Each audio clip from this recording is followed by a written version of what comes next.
Do you find yourself constantly searching for the next self-help breakthrough? This is a common pattern. Many people become tool-aholics. They endlessly pursue new apps, books, or courses. Each new discovery promises a significant transformation. The allure of novelty is strong. It suggests that this new tool will finally be the one that unlocks lasting change. This cycle of seeking can become a distraction. It pulls focus from the deeper, consistent work required for real growth. It's a tempting path, but often leads to a collection of unused resources. There are clear indicators if you might be a tool-aholic. Take a look at your phone or computer. Do you have a digital graveyard of downloaded apps? Are there productivity tools you used once or twice? Perhaps your bookshelf overflows with self-help guides. Many remain unread or only partially skimmed. You might have numerous notes from various workshops and seminars. Each represents a spark of hope, an intention for improvement. Yet this collection grows while tangible results lag behind.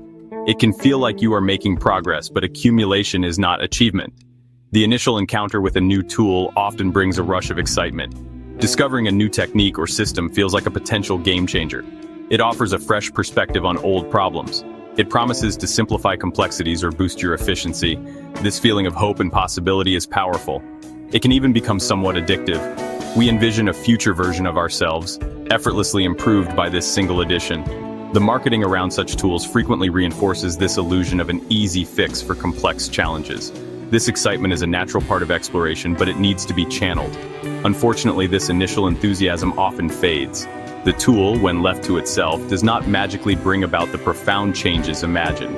The motivation that fueled its adoption wanes as immediate results don't appear. It soon becomes just another item in your growing collection of underutilized resources. Consequently, the search for the perfect tool begins anew. This cycle can be incredibly frustrating and disheartening. It consumes valuable time, energy, and often money without yielding the sustainable personal growth you genuinely seek. It is crucial to understand that the tools themselves are rarely the problem. Most self-help tools, whether a time management technique, a mindfulness app, or a goal-setting framework, are inherently neutral. They possess potential value. The challenge does not lie in the quality or quantity of available tools. Instead, the problem often stems from how we approach them. Or more accurately, it arises from our failure to truly learn how to use them effectively and integrate them into our lives consistently. Many excellent tools exist waiting for skilled application. Consider the simple analogy of a hammer. In the hands of someone untrained and inexperienced, a hammer can be surprisingly ineffective. They might swing and miss the nail completely. They could bend the nail with an awkward strike. Worse, they might even damage the wood they are trying to work with. The user may become frustrated with their lack of progress. They might unfairly blame the hammer itself for their poor results. This reaction is quite common when we encounter difficulty with any new instrument, including self-help tools. However, place that very same hammer into the hands of a skilled carpenter. Suddenly it transforms into an instrument of precision and creation. The carpenter drives nails straight and true, with seemingly effortless accuracy. They use the hammer to help build sturdy, beautiful structures that last. The carpenter understands the tool intimately. They know its weight, its balance, and the correct technique for various tasks. The fundamental difference here is not the hammer. The difference lies in the skill, practice, and understanding of the user. Many of us approach self-improvement by collecting tools, much like someone might gather hammers, saws, and drills without a purpose. We amass an impressive toolkit, yet we often neglect to learn the fundamental skills of personal development carpentry. We possess a wide array of resources, but we lack the craftsmanship, the learned ability, to use them to build anything substantial or lasting in our lives. The focus inadvertently shifts from the effective application of tools to the mere acquisition of more tools. This distinction is vital for real progress. Simply acquiring knowledge about a new tool or a promising technique is not enough to create change. Reading a self-help book or downloading the latest app provides you with information. This information can be stimulating and feel like a step forward. It creates a sense of understanding. But knowledge alone, isolated from action, rarely alters performance or behavior in the long term. It can be likened to a firework. It produces a brilliant, captivating flash of light in the night sky. But then, just as quickly, it fizzles out, leaving behind very little lasting impact or illumination. Effective training for genuine personal growth requires much more than the passive consumption of information. The journey begins with true discovery. This means going beyond surface-level understanding. It involves deeply comprehending the principles that make a tool effective. Why does this particular method work? How does it specifically align with your individual needs and circumstances? This initial phase demands curiosity, critical thinking, and honest self-reflection. It's about finding relevance for yourself, not just following a trend or a recommendation without thought. Next, the path to mastery demands dedicated practice. This is the stage where real learning solidifies and skills begin to form. It is not sufficient to merely know what to do. You must actively engage in doing it repeatedly. Ideally, this practice phase should include opportunities for coaching or feedback. External input can help you refine your application of the tool. It can illuminate blind spots in your approach that you might not see on your own. This guidance significantly accelerates your learning curve and builds true competence faster than solitary effort. Finally, repeated application of the learned skill is absolutely essential for it to stick. You must use the tool or technique consistently over an extended period. This consistent repetition builds and strengthens new neural pathways in your brain.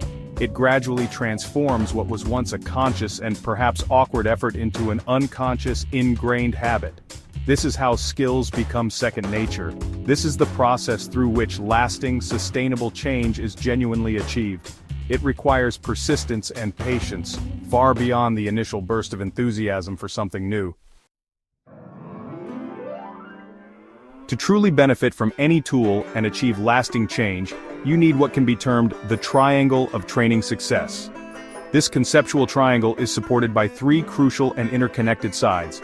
First, you need the right content. This means the tools, knowledge, and strategies you choose must be genuinely relevant to your specific goals and current challenges. Second, you must employ the right learning method. You need to move beyond passive information gathering to active, engaged learning and deliberate practice. Third, you require a structured process, a personal system for consistent implementation and seamless integration into your daily life. All three elements must be present and work in harmony. Building on these foundational principles, we can construct an intentional success system. This system is designed to be practical and effective, resting on three core pillars: know it, plan it, and be it. The know it pillar emphasizes truly understanding the concepts and tools you choose to adopt, not just superficially recognizing them. Plan it involves creating a clear, actionable strategy detailing how, when, and where you will apply these tools in your life.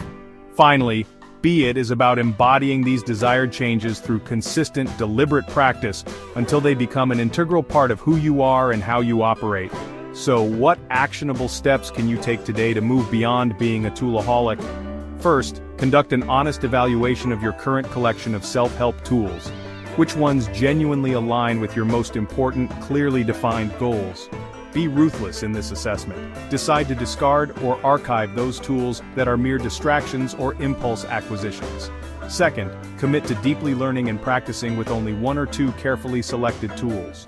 Choose quality of engagement over quantity of tools. Go deep, not wide. Give them the focused time and consistent effort they truly deserve for mastery. Third, and most importantly, actively integrate these chosen tools into a coherent personal system. Do not allow them to remain isolated tactics used sporadically. Instead, weave them into the fabric of your daily and weekly routines. Make them a fundamental part of how you approach your work and life. For further guidance on developing your own intentional success system, for valuable resources, and for supportive community engagement, I encourage you to visit intentionalachievements.com. Today, on June 2nd, 2025, it is time to stop merely collecting tools and start intentionally building your desired future. Take that first meaningful step.